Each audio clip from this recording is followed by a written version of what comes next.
It's time for everybody to say sorry to Terry Fontenot, the Falcons organization, and Raheem Morris. Let's talk about it.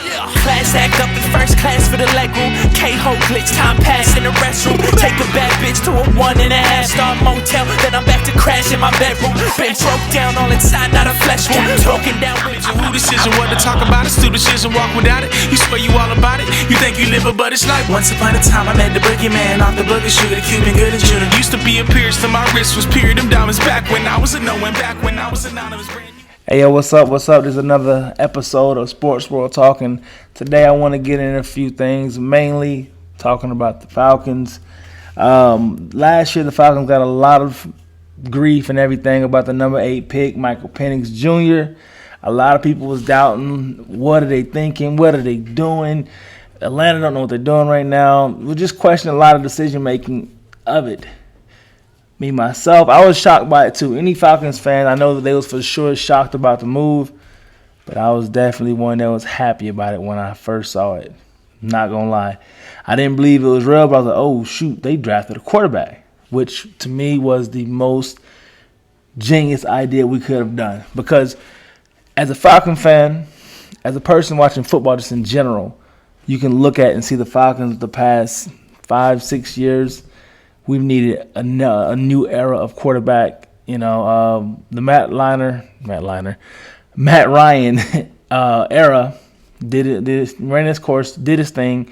I think the tail end, the last 2 years of his tenure, we should have been grooming somebody then. You know, but we didn't. We should have got Justin Fields when he was in the draft. Whether that worked out differently for his career, we don't know. You know, maybe it would have been he would have had a better career by now. But I definitely think the Falcons, deserve to get their flowers for that move because look at it, it worked out. Kirk Cousins didn't play well.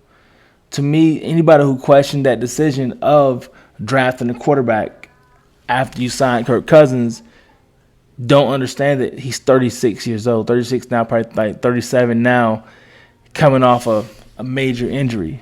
Why would you not get a backup plan? That's for me, that's what sells me more on Raheem Morris because that was the first move that he made known that, hey, we have to do this. Because he's seen previous coaches basically get fired because of quarterback play. And he said that before in a few interviews, and that's true. What quarterback play have we had? We have not invested in the quarterback position since Matt Ryan was drafted. And it was about time. It was about time we invested into the quarterback position because it was looking sad. And, and look at this year. I saw a recent YouTube channel. They was talking about this similar subject as well. It was just saying, what if the Falcons never drafted Michael Penix? Where would they be now? Just imagine right now, if they didn't draft Michael Penix, they have the number 15 pick this year. Let's just say they have the 10th pick. They would be scrambling for who they can get as a quarterback. They will sit there and having to know that, hey, I got to go into my next season with a 37, going on 38-year-old quarterback who's still not having his best performance. So, me personally, I love the Michael Penix draft pick. I was a fan of Michael Penix before he came to the Falcons. I was in the mind of thinking, man, I wish this guy can get to the Falcons. I don't believe he's going to get to the second round. I knew that straight up. Michael Penix was not getting to the second round. I knew that. The Raiders were going to pick him. So knowing that, I'm like, when they took him at 8, I'm like, that's perfect. Perfect.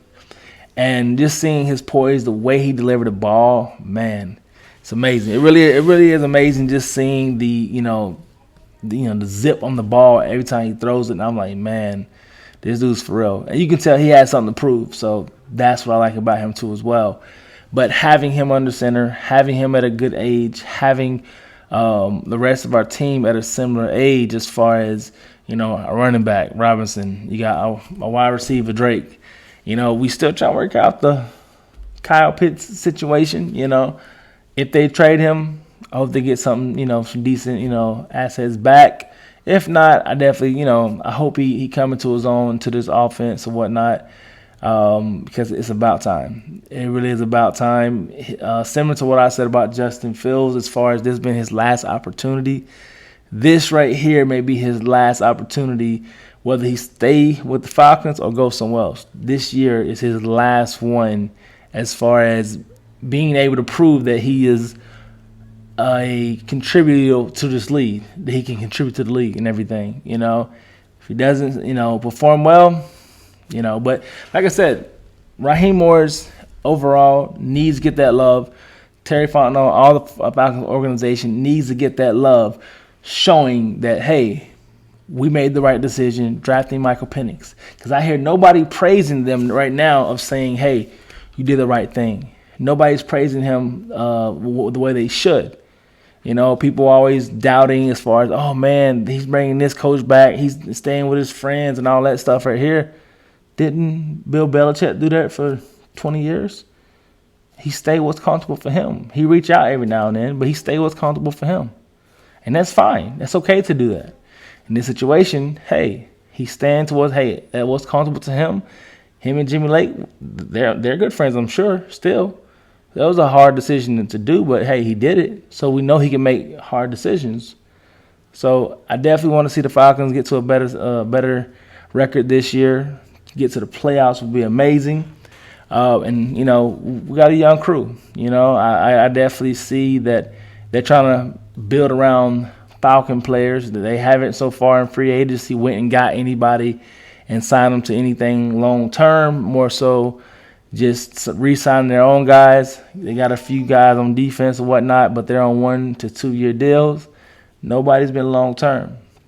It seems like the people that they have already, they want to groom them to become, okay, hey, these are our guys. They're young. Let's groom them more, and that's fine. But we definitely need another veteran in there on that defensive line. But like I said, offensively, I like what I see on offense. Drake London, like I said, I think he's gonna have a breakout year this coming up year with Michael Penix Jr. But like I said, speaking of Kirk Cousins, we have to still do right by him. Just trade him. I would love to get a trade, but at least release him or whatnot. He's going to be 37 years old, or 37. I'm not sure. He's 37, 38 going this year. Go ahead and release him, trade him. Wipe your hands. And like I said, the perfect backup quarterback for Michael Penix Jr. is somebody who he's looked up to growing up, which is Teddy Bridgewater. Get Teddy Bridgewater in there. Be the backup. He can help this young man get into the league.